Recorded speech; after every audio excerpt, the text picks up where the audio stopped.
5 years ago, if someone had told me that I was doing what I'm doing now, I would have laughed and said, no way.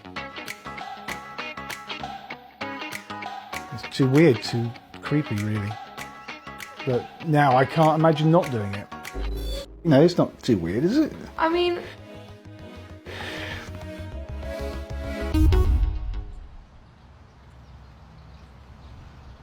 My name's Dean Bevan. I'm a retired psychiatric nurse and I am a doll photographer. I share my home with at least 12 dolls, plus another 5 heads that I use in different photo shoots.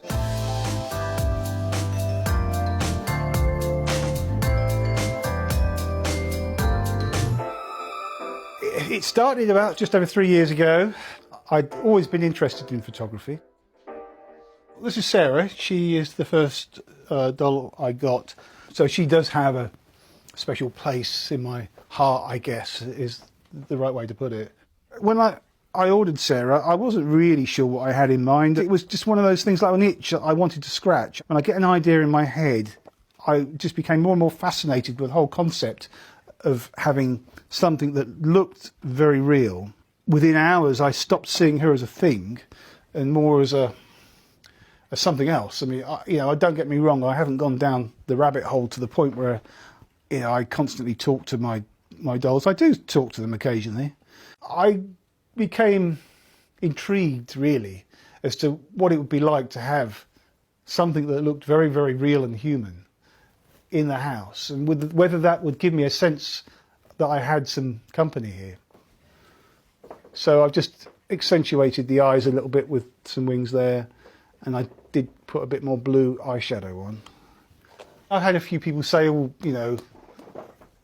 how will you cope if people are rude to you, say disparaging things? But I've got pretty thick skin, to be honest. I mean, I worked in psychiatry for 34 years. I see myself as a kind of an artist in a sense. I want people to like what I do. I'm hoping that once they see it, they'll like it, or at least accept that it's not the creepy thing they thought it was.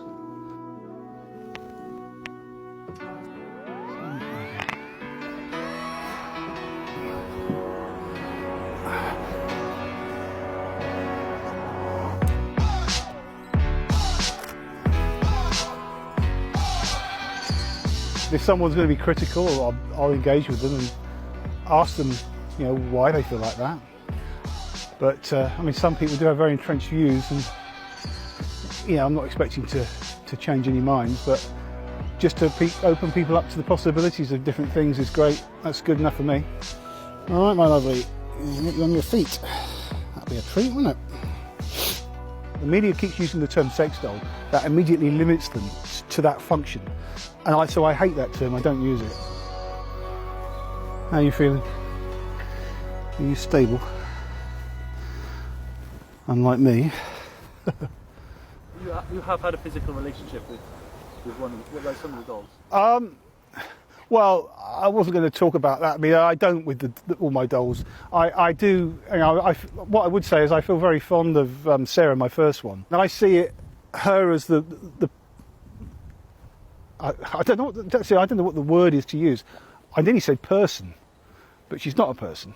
But she did open the door to what I do now. I'm very grateful that I found her. You like her? What does it have inside her? She's got a metal skeleton, like Terminator. You know the Terminator? Yeah. She's got a skeleton just like that inside. Oh, But she can't walk. Yeah, I know that. No, not yet. It feels so weird too. There you go. Thank you.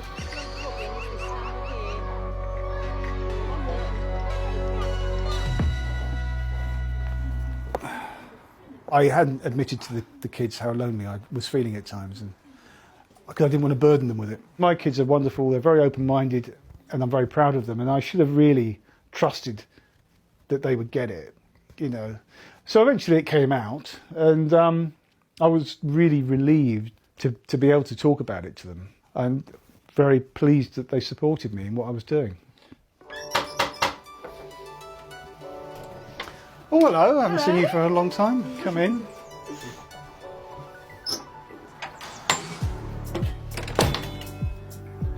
But these ones, I quite like that one. Yeah. She does look quite tall, doesn't she? Oh yeah, definitely. Especially in those Yeah. See, now here's a good example. Later I can see I made a mistake. I should have had her foot on the ground. It doesn't look natural, does it, like that? Oh, yeah, but people might sit like that. No, it'll be uncomfortable, I think. I mean, I knew for ages that you were doing this, but you know, you thought you were getting away with it. You weren't, because it was, you know, you put the pictures up and they were so obviously dolls. To me, they did not look like.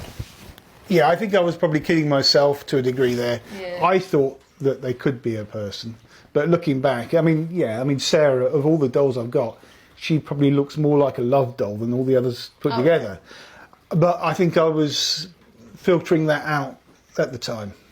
But looking back, I can see I was a bit of a turkey, really. And when we had the conversation, I was quite upset and hurt, because I thought, well, you've just done this thing that's really embarrassing and you haven't even talked to Zach and I about it. The turning point was thinking, this is a thing that makes you happy.